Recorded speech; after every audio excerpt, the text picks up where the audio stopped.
hair splits, it splits all the way from the end to the top. It doesn't stop. That's why we have to cut the ends of split hairs.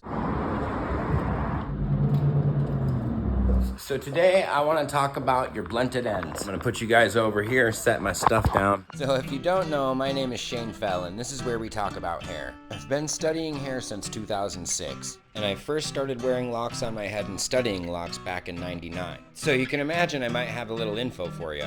I've been asked to talk about a couple of different times, and I usually get asked why do they keep coming out. So let's get down to brass tacks with this kind of thing. Dreadlocks have 5 stages of dreadlock maturity. In those 5 stages, the last stage is where they get velvety and squishy. They squish differently and they get really velvety, and the ends start to blunt in, round in on themselves. With crochet, we're essentially shoving you into the 3rd and 4th stage of dreadlock maturity. Lock maturity still has to swell and contract and become a lock. That last stage of lock maturity, I think, happens because the hairs, or the majority of the hairs, have split, and when a hair splits, it splits all the way from the end to the top. It doesn't stop. That's why we have to cut the ends of split hairs, because they won't stop splitting. They'll split all the way to the top of it. If those hairs that have fallen out in the telogen phase are now in that lock and they go all the way to the end, and then they're terminal hairs at the end of the lock, those terminal hairs begin to split, and eventually the cuticles start to flare more, and the hair starts to grab onto itself and round itself in. Now that starts to blunt the end naturally. Now if we've gone in with crochet and pulled those in, there's no telling that they're actually going to stay like that. Now the curlier your hair, the more likely it's going to stay like that. The finer your hair, the faster it's going to want to stay like that.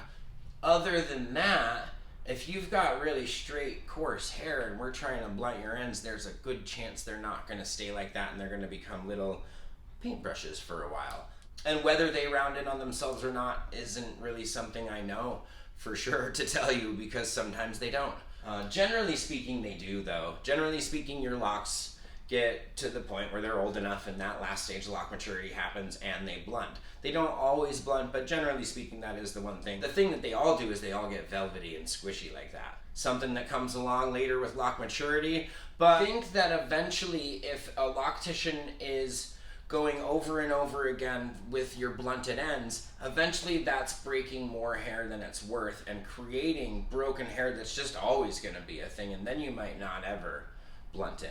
I think the better way to go about having your blunted ends, if they haven't stayed after a couple of times, is possibly just staving off of that idea and maybe working it with your hands and roughing it up with your hands a little bit, utilizing some salt spray or something like that to kind of give it some grit, some texture powder, and try to work it yourself. But if you can't work it with your hands to the point where you're comfortable, just let it be its thing. It's going to do its stuff. Locks mature on their own. Anyways, guys, happy locking.